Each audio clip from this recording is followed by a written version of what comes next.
As Aventuras de Sherlock Holmes, obra de Arthur Conan Doyle. Só quando me escondi foi que ouvi o que alarmara os sentidos aguçados de Holmes. Havia um barulho em algum lugar dentro da casa. Uma porta bateu um pouco distante. Então um murmúrio confuso, surdo, se transformou nas passadas pesadas e ritmadas que se aproximavam com rapidez. Estavam no corredor. Pararam diante da porta da sala. A porta se abriu. Houve um barulho áspero quando se acendeu a luz elétrica. A porta se fechou de novo e, depois, os passos continuaram para trás e para frente. Para trás e para frente, a poucos metros de nós. Por fim, ouvimos o estalido de uma cadeira e os passos cessaram. Então uma chave estalou na fechadura e ouvi o farfalhar de papéis. Até aqui não ousara olhar para fora, mas agora afastei delicadamente as cortinas à minha frente e olhei pela abertura. Pela pressão do braço de Holmes no meu, eu sabia que ele também estava observando. Bem, à nossa frente, quase ao nosso alcance, estavam as costas largas do malfeitor Milverton. Era evidente que calculáramos mal os movimentos dele, que nunca estivera em seu quarto, e sim sentado em alguma ala da casa para jogar bilhar ou fazer outra coisa qualquer, ala cujas janelas não tínhamos ainda visto. Sua cabeça grande e grisalha, com a parte calva brilhante, era visível bem à nossa frente. Ele estava recostado na cadeira de couro vermelho, as pernas esticadas. Vestia um casaco semi-militar, cor roxo, com um colarinho de veludo preto.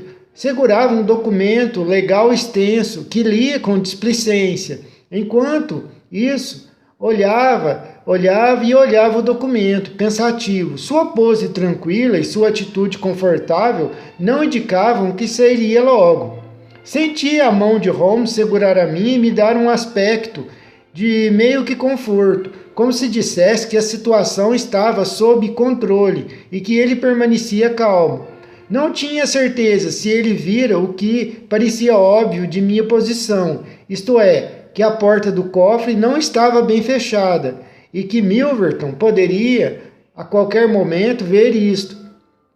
Por conta própria, decidi que, se estivesse certo, pela fixação do seu olhar, de que ele havia percebido isso, eu pularia imediatamente para fora, jogaria meu sobretudo sobre a cabeça dele, o amarraria e deixaria o resto com Sherlock Holmes. Mas Milverton não olhou para a direção do cofre. Estava indolentemente concentrado nos papéis em sua mão. Páginas e mais páginas foram viradas, enquanto ele seguia a argumentação do advogado. Pelo menos, pensei, quando acabar de ler o documento, sairá do quarto. Mas antes que tivesse chegado ao fim do documento, houve um fato extraordinário que mudou nossos pensamentos para outro rumo. Várias vezes eu observara que Milverton olhava para o relógio e uma vez chegou a levantar-se e a sentar-se de novo, com um gesto de impaciência. Mas a ideia de que ele pudesse ter um encontro, uma hora tão estranha, nunca me ocorreu até que um som fraco chegou aos meus ouvidos, vindo da varanda.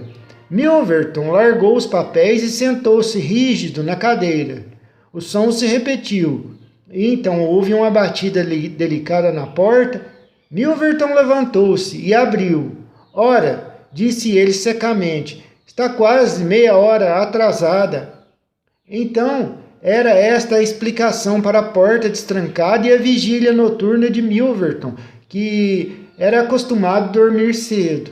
Ouvi o leve farfalhar de um vestido de mulher. Eu havia fechado a abertura nas cortinas quando o rosto de Milverton se virara na nossa direção, mas agora me arriscava com muito cuidado a abri-la de novo. Ele voltara ao seu assento. Diante de Milverton, bem sob o foco de luz, estava uma mulher morena, alta e esbelta, um véu sobre o rosto, um manto ao redor do queixo. Sua respiração era rápida e ofegante, e cada centímetro de sua figura flexível tremia sob forte emoção. Bem, disse Milverton. Fez-me perder uma boa noite de repouso. Minha querida, espero que prove que valeu a pena. Não podia vir em nenhuma outra hora, hein? A mulher meneou a cabeça.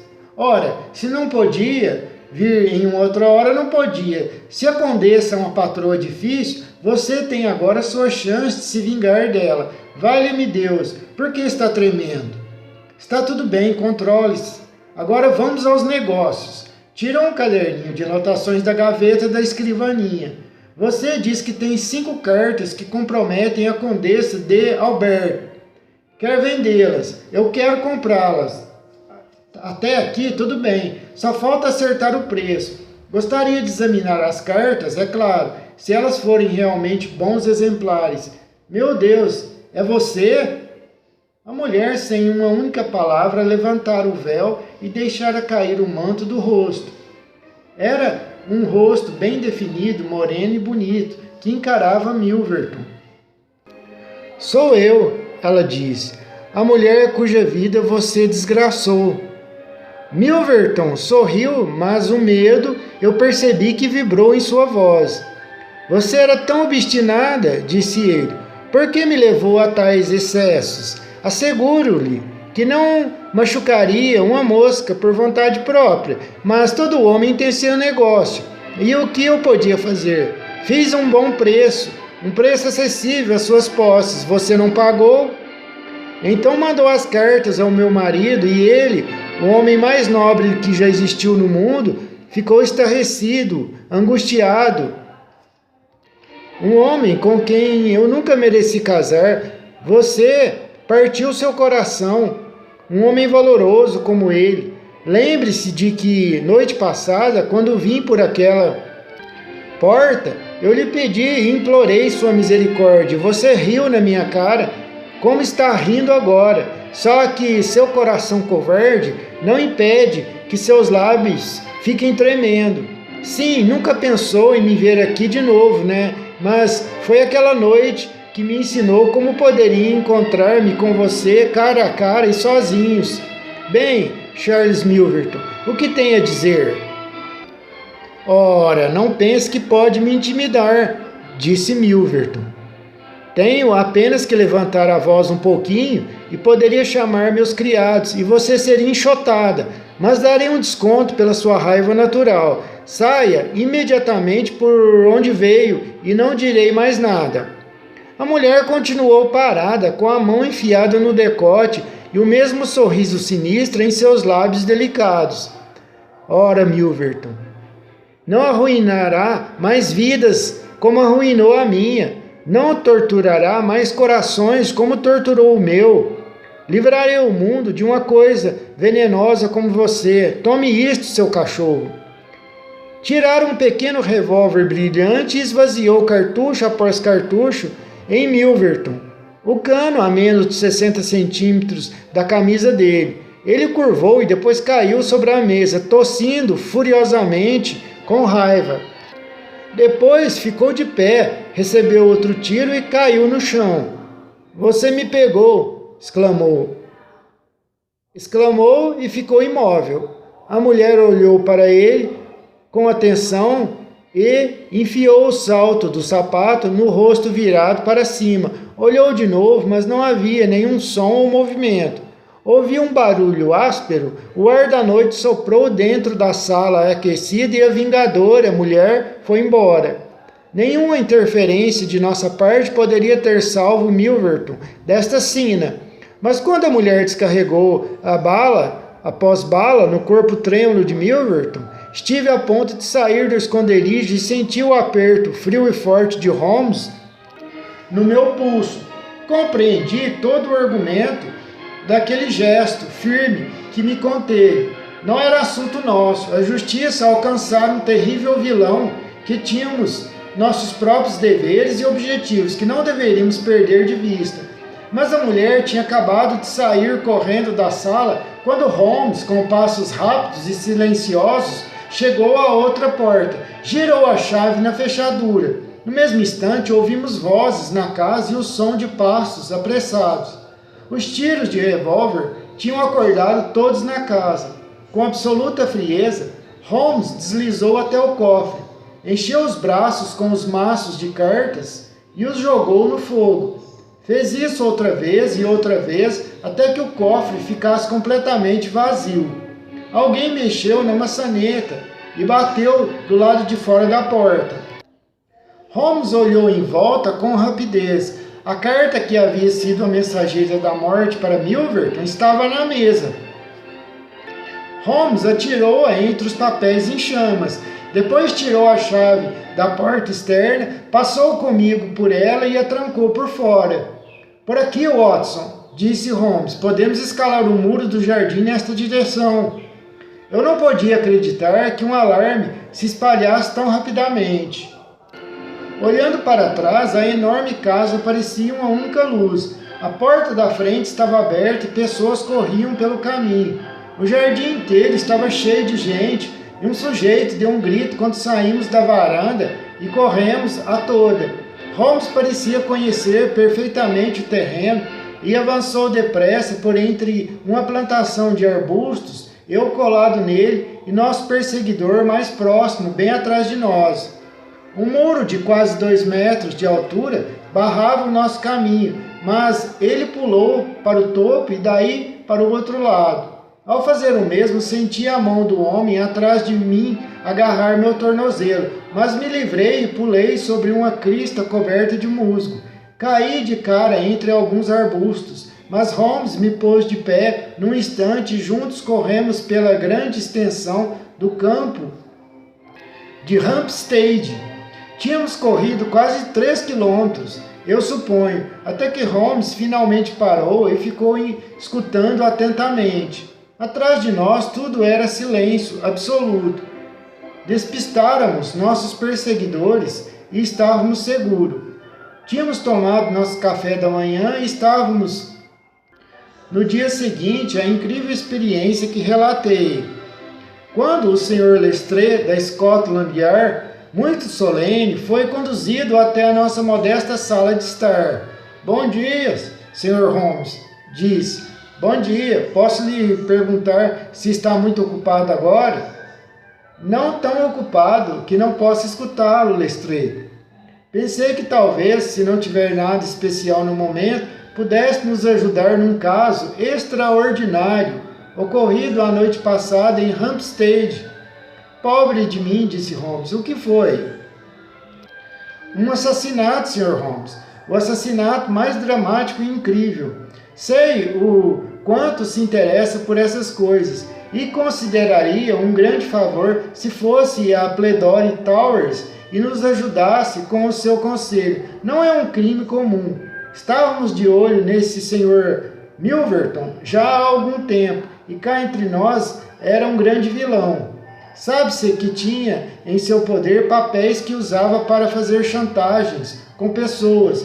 Todos esses papéis foram queimados pelos assassinos.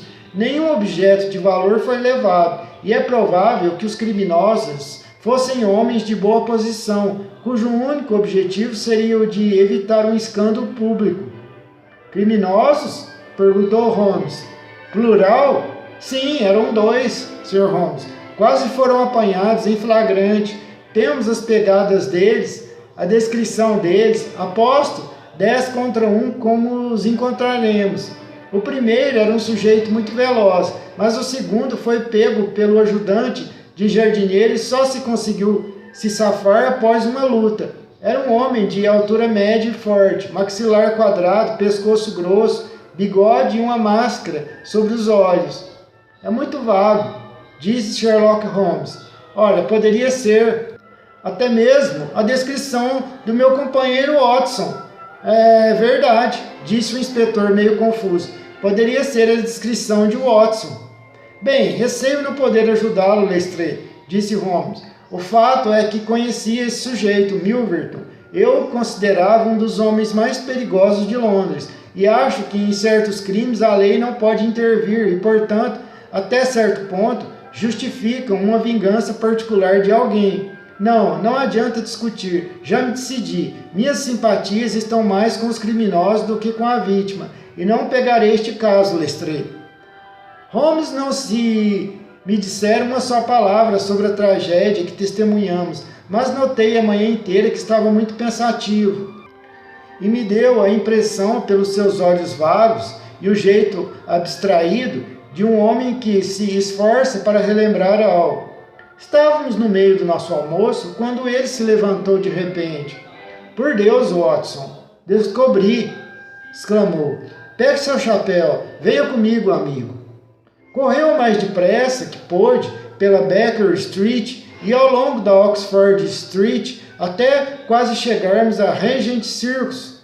Ali do lado esquerdo há uma vitrine cheia de retratos das celebridades e beldades do dia.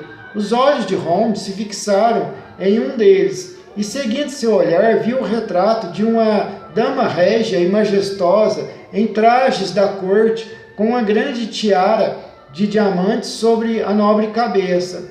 Olhei para o nariz, um pouco curvo e delicado, para as sobrancelhas bem delineadas, a boca reta e o pequenino queixo resoluto.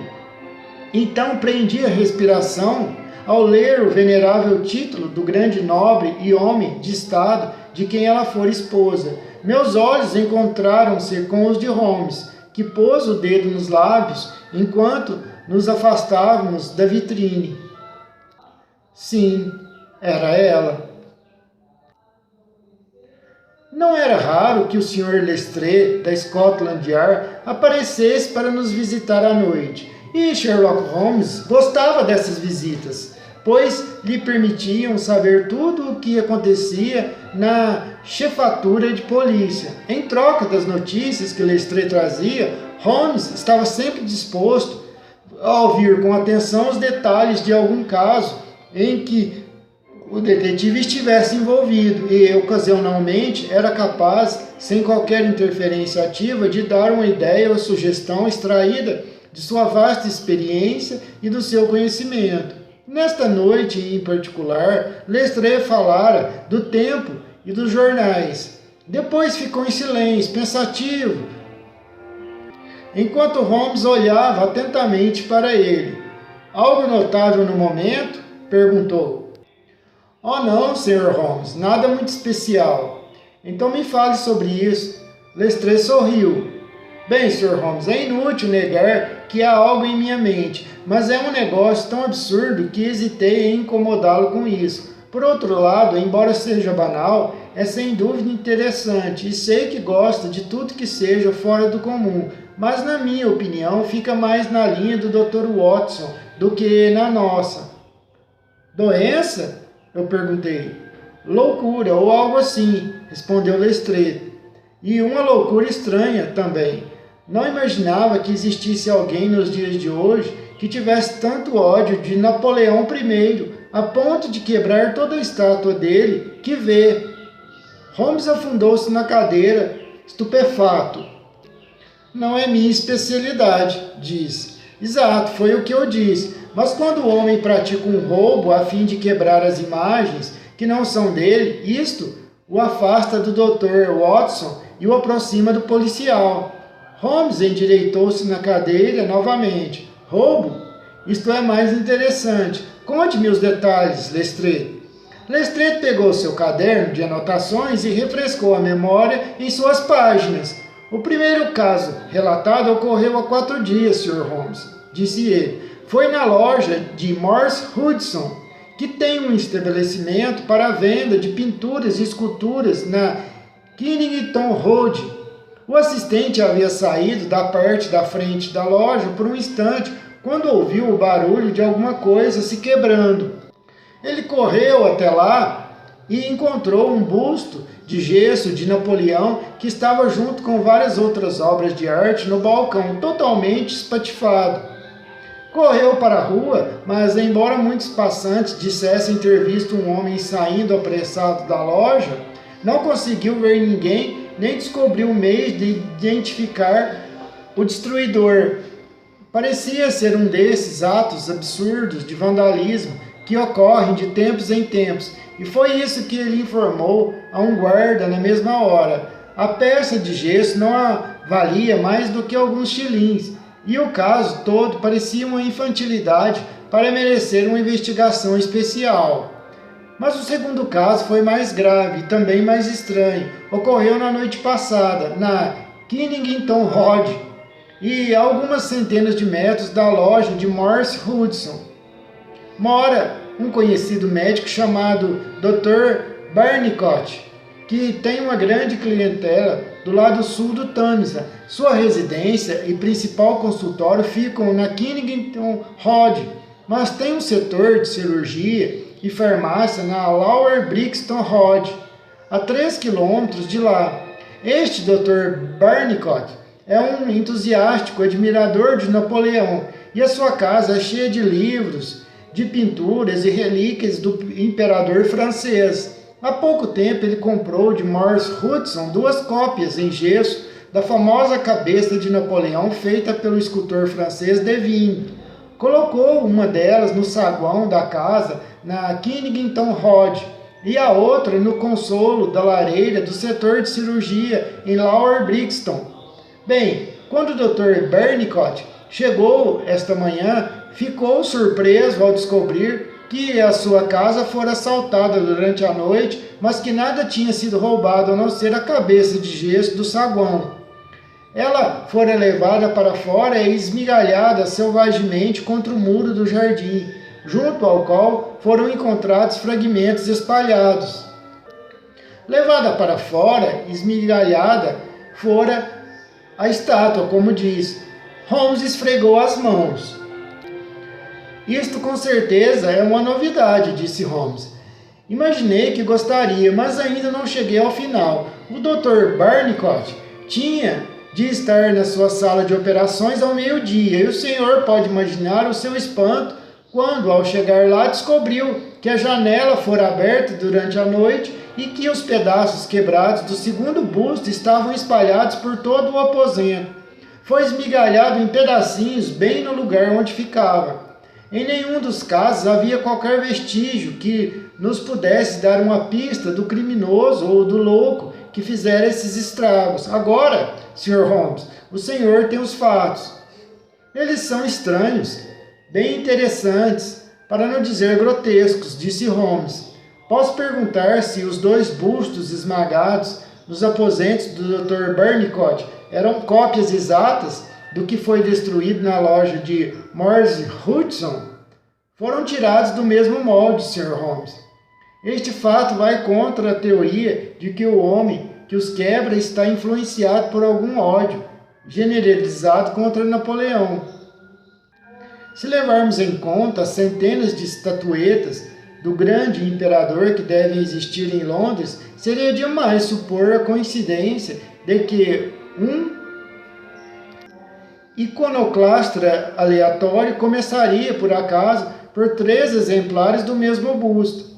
Bem, penso como o senhor, disse Lestrade. Por outro lado, este Morse Hudson é fornecedor de bustos daquela parte de Londres, e estes 3 eram os únicos que tinham estado na sua loja durante anos. De modo que, embora, como diz, existam centenas de estatuetas em Londres, é muito provável que estas 3 fossem as únicas naquele distrito. Portanto, um fanático local começaria com eles. O que acha, Dr. Watson? Não há limites para a monomania, respondi. Existe a condição que os psicólogos franceses modernos chamaram de idée fixe, que pode ser insignificante num caráter e acompanhada de completa sanidade em todos os outros aspectos. Um homem que tenha lido profundamente sobre Napoleão ou que possivelmente tenha algum mal hereditário de família por causa da Grande Guerra poderia perfeitamente criar uma ideia fixa e, sob sua influência, ser capaz de atos fanáticos como este.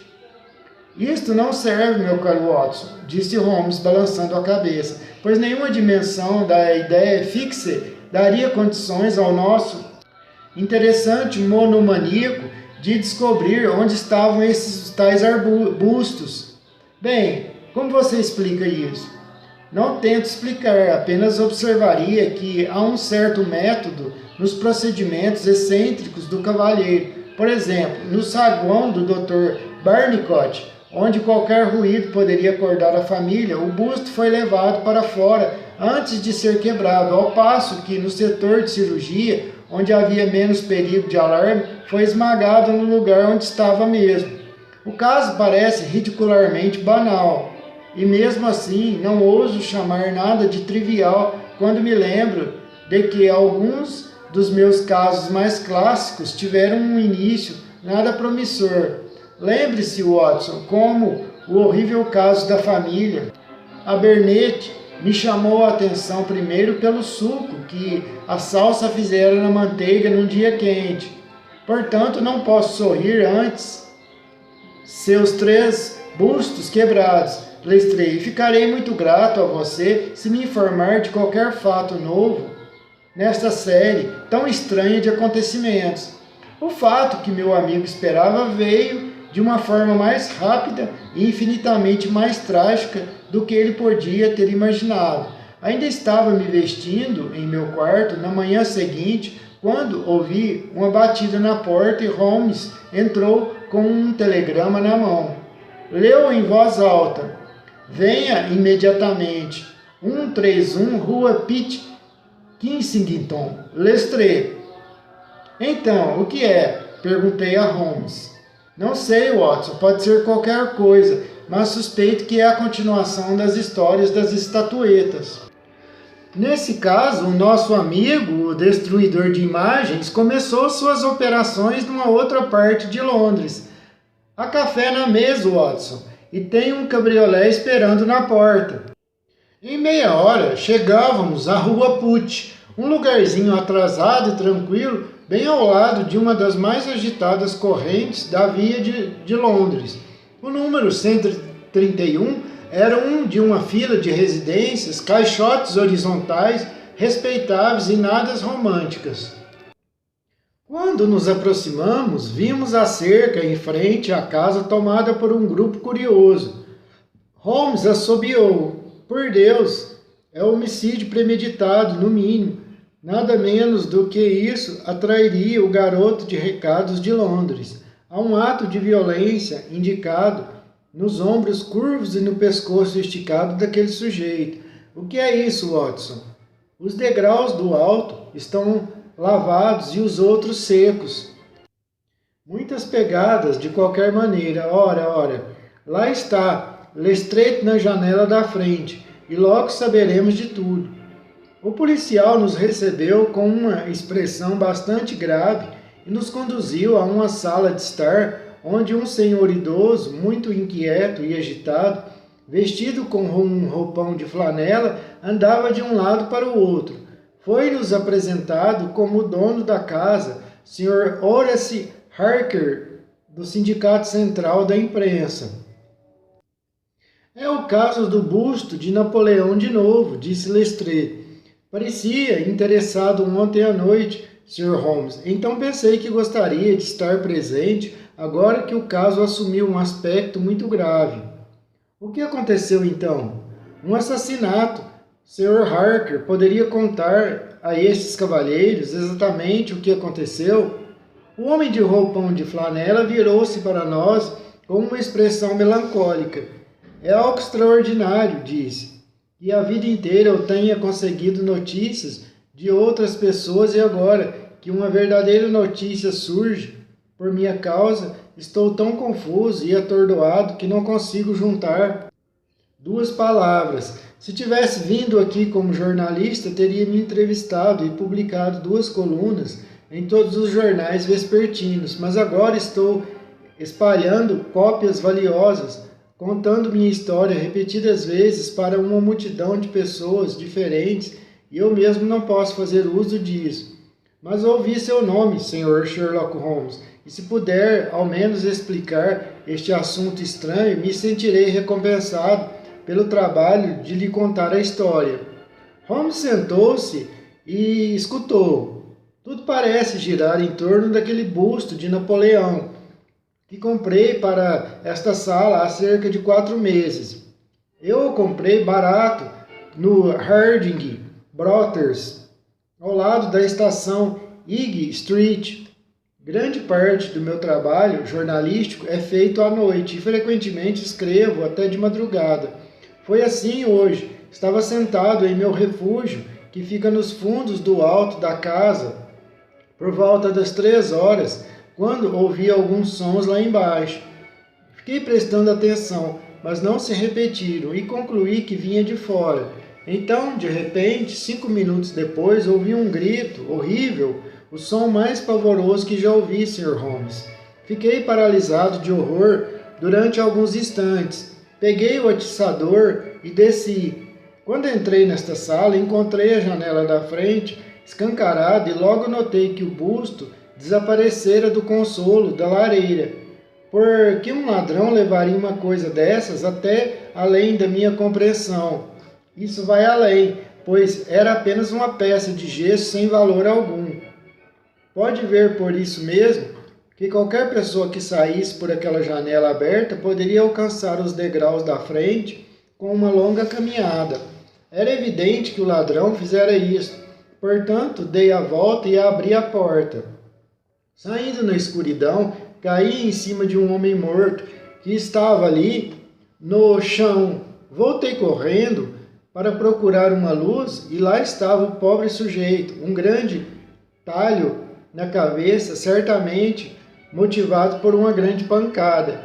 Estava de costa, os joelhos para cima e a boca aberta. Eu o virei. Sempre nos meus sonhos o verei. Só tive tempo de soprar meu apito de polícia.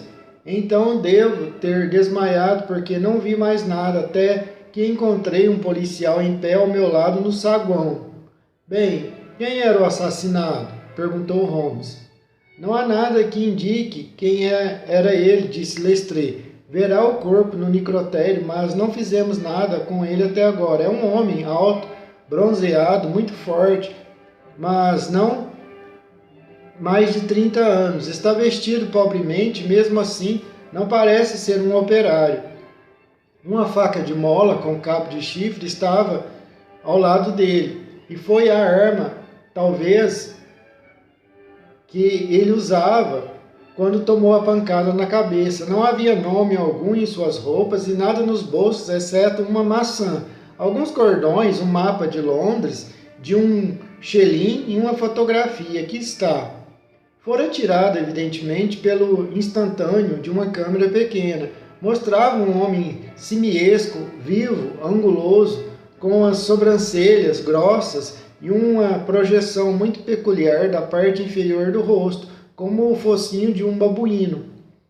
E o que aconteceu com o busto? Perguntou Holmes, depois de um exame atento do retrato. Tivemos notícias dele pouco antes de vocês chegarem. Foi encontrado no jardim da frente de uma casa vazia na estrada Champden House. Estava todo quebrado, em 1000 pedaços. Estou indo vê-lo agora. Quer vir comigo? Claro, precisa apenas dar uma olhada por aí. Holmes examinou o tapete e a janela. O sujeito tinha pernas muito compridas ou era muito ágil, disse Holmes. Com uma área embaixo, não seria nenhuma façanha alcançar aquele parapeito da janela e abri-la. Voltar seria relativamente simples. Virá conosco ver os restos de seu busto, Sr. Harker. O desconsolado jornalista sentara-se à escrivaninha. Devo sentar e fazer alguma coisa com isto, disse. Embora não tenha dúvida de que as primeiras edições dos jornais da noite já tenham saído repletas de detalhes. É como a minha sorte. Lembra-se de que quando o pavilhão caiu em Doncaster, bem, eu era o único jornalista ali.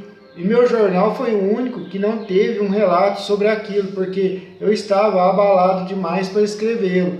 E agora estarei muito atrasado com um assassinato cometido na minha própria soleira. Ao sairmos da sala, ouvimos sua caneta escrever, chiando sobre o papel. O local onde os fragmentos do busto de Napoleão foram encontrados ficava a umas centenas de metros dali.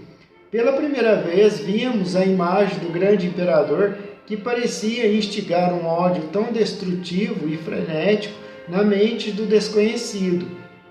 Estava estilhaçado em pedaços espalhados sobre a grama. Holmes pegou vários deles e os examinou com cuidado. Eu estava convencido pelo seu rosto atento e sua atitude determinada, de que finalmente tinha uma pista. Então, perguntou Lestrade. Holmes encolheu os ombros. Ainda temos um longo caminho a seguir, ele disse. E ainda assim, bem, temos alguns fatos sugestivos sobre os quais trabalhar. A posse deste busto insignificante era mais valiosa aos olhos desse estranho criminoso do que uma vida humana. Este é um ponto. Depois há outro fato singular de que não o quebrou dentro da casa ou bem perto, fora dela. Se quebrar fosse seu único objetivo. Não é isso? Ficou assustado e se afobou ao se encontrar com outro sujeito. Mal sabia o que estava fazendo. Falou Lestrade. Bem, isto é muito provável, mas gostaria de chamar sua atenção para a posição desta casa, em cujo jardim o busto foi destruído. Lestrade olhou para ele. Era uma casa vazia, de modo que ele sabia que não seria perturbado no jardim. Acho isso, disse Lestrade. Holmes apontou para a luz da rua sobre as calçadas. Ele podia ver o que fazia e então podia ir lá. Holmes apontou para a luz da rua sobre nossas cabeças. Ele podia ver o que fazia aqui e não podia ir lá. Foi este o motivo. Por Deus, é verdade, disse o detetive. Agora que penso nisso, o busto do Dr. Barnicot não foi quebrado muito longe de sua lâmpada vermelha. Bem, Sr. Holmes, que faremos com este fato? Lembrá-lo, registrá-lo. Podemos encontrar alguma coisa mais tarde que se relacionará com isto. Que providências propõe que tomemos agora, Lestrade? A maneira mais prática de descobrirmos isso, na minha opinião, é identificar o morto. Não deve ser difícil. Quando tivermos descoberto quem é ele, quem são seus parceiros, teremos um bom começo para saber o que ele estava fazendo na rua Pitt na noite passada e quem foi que o encontrou e o matou na soleira da porta do Sr. Horace Harker. Não acha? Sem dúvida. E mesmo assim, não é o modo pelo qual eu conduziria o caso, falou Holmes. O que faria então? Não deve deixar que eu influencie de maneira alguma, Lestrade. Sugiro que continue em sua linha de trabalho. Depois poderemos comparar resultados e cada um completará o outro. Muito bem, se assim quer, disse Lestrade. Se estiver voltando para a rua Pitt, deve ver o Sr. Horácio Harker. Diga a ele que já tenho uma opinião e que é certo que um perigoso lunático homicida com devaneios napoleônicos esteve na casa dele ontem à noite. Será útil para o artigo dele. Lestrade encarou-o. Não acredita seriamente nisso? Holmes sorriu. Não. Bem, talvez não, mas estou certo de que isso interessará ao Sr. Horace Harker e aos assinantes do Sindicato Central de Imprensa. Agora, Watson, creio que teremos um dia de trabalho longo e bem complexo. Eu agradeceria, Lestrade, se pudesse nos encontrar na Baker Street às 18 horas. Até lá, eu gostaria de ficar com esta fotografia encontrada no bolso do morto. É possível que eu tenha de pedir a sua companhia e ajuda para uma pequena expedição que farei esta noite, se minha cadeia de raciocínio estiver correta, claro. Até lá, adeus e boa sorte. Holmes e eu fomos juntos para High Street, onde paramos na loja Harding Brothers, na qual o busto fora adquirido. Um jovem assistente informou-nos que o Sr. Harding estaria ausente até a tarde e que ele próprio era um novato e não podia nos dar nenhuma informação.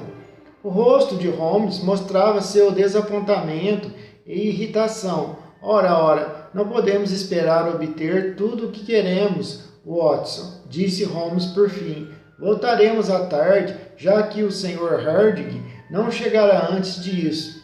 Estou como sem dúvida já deve ter suspeitado, tentando rastrear esses bustos até a sua origem, para descobrir se há algo especial que possa explicar seu destino estranho.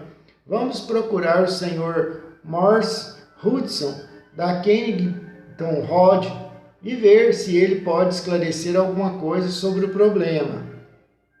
Uma caminhada de 1 hora nos levou ao estabelecimento do negociante de imagens. Era um homem baixo, atarracado, com rosto vermelho e maneiras irritadiças. Sim, senhor. No meu balcão, senhor, disse. Para que pagamos impostos e taxas, eu não sei. Quando qualquer valentão pode entrar e quebrar nossas mercadorias. Sim, senhor, fui eu quem vendeu ao Dr. Barnicot 2 estatuetas do imperador francês Napoleão. Vergonhoso, senhor. Uma conspiração nihilista é o que penso disto. Ninguém, a não ser um anarquista, sairia quebrando estatuetas. Republicanos vermelhos é como os chamam. De quem consegui as estatuetas? Não vejo o que tem a ver com isso. Bem, se quer realmente saber, comprei-as de Gelder e companhia, na Church Street, em Stepney. É uma firma bastante conhecida no ramo e está nele há 20 anos. Quantos eu tinha? 3. 2 mais 1 são 3. 2 do Dr. Barnicot e 1 esmigalhado à luz do dia em meu próprio balcão. Se eu conheço esta fotografia? Não, não conheço. Sim, conheço. Ora, Bippo era uma espécie de pau para toda obra, italiano, que se tornou útil na loja. Podia esculpir um pouco e dourar e fazer trabalhos avulsos. O sujeito foi embora na semana passada e não soube mais nada a respeito dele desde então. Não sei de onde veio ou para onde vai. Ou foi. Não tinha nada contra ele enquanto esteve aqui, Sr. Holmes. Foi embora 2 dias antes de o busto ser esmagado.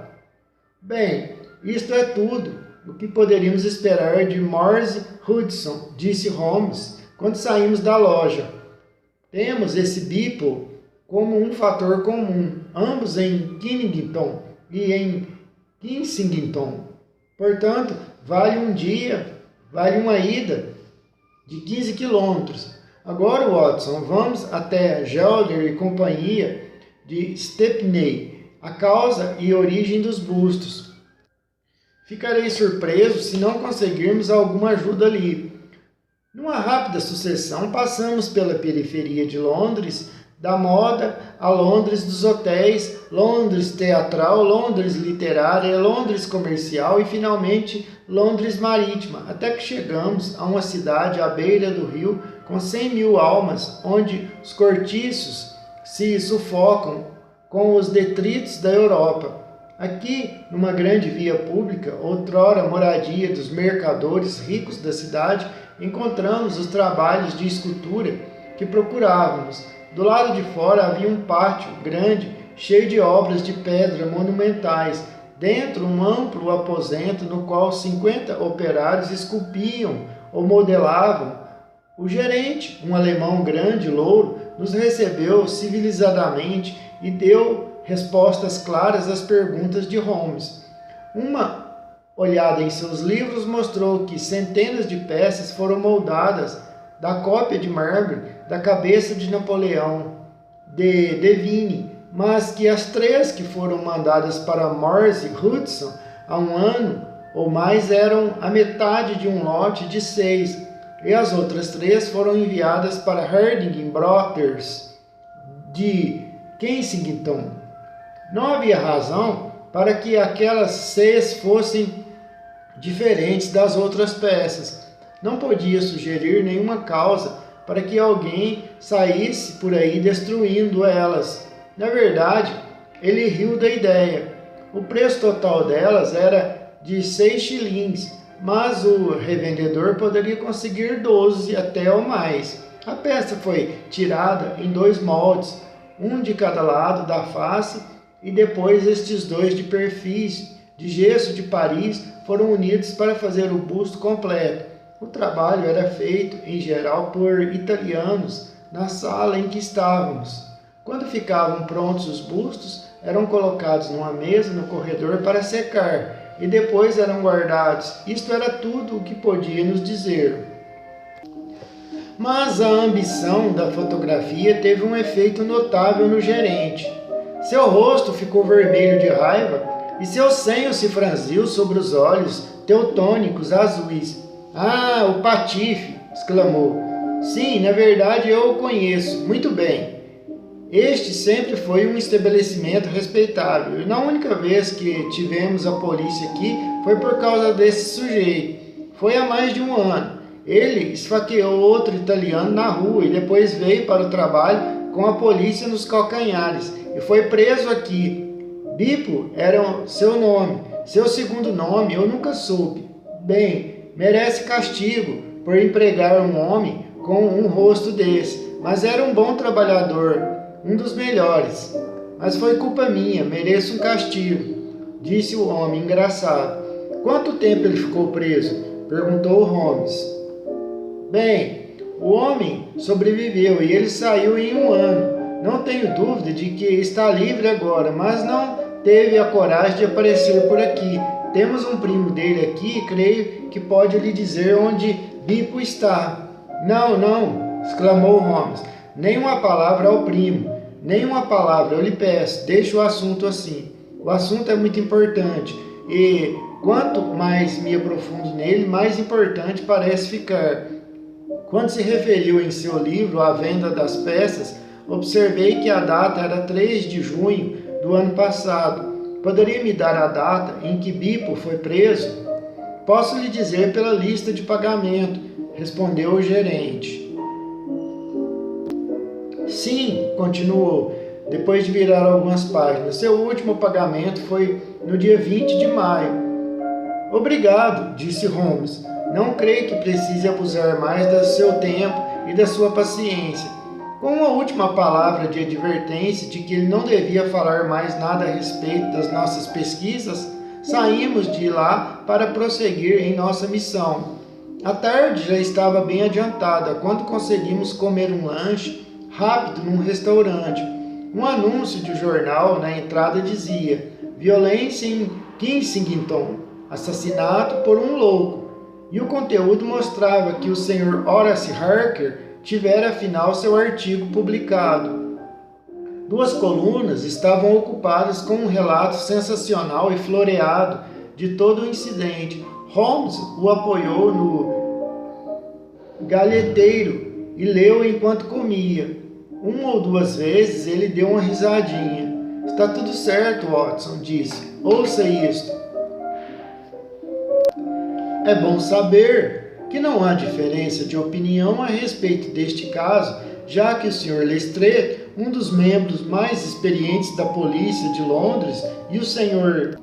Sherlock Holmes, o conhecido perito consultor, chegaram à conclusão de que a grotesca série de incidentes que terminou de maneira tão trágica foi motivada por loucura apenas e não por crime premeditado. A única explicação para esses fatos é a aberração mental do sujeito. A imprensa, Watson, é uma instituição extremamente valiosa se a gente souber como usá-la. E agora, se já acabou, voltaremos a Kensington e veremos o que o gerente do Harding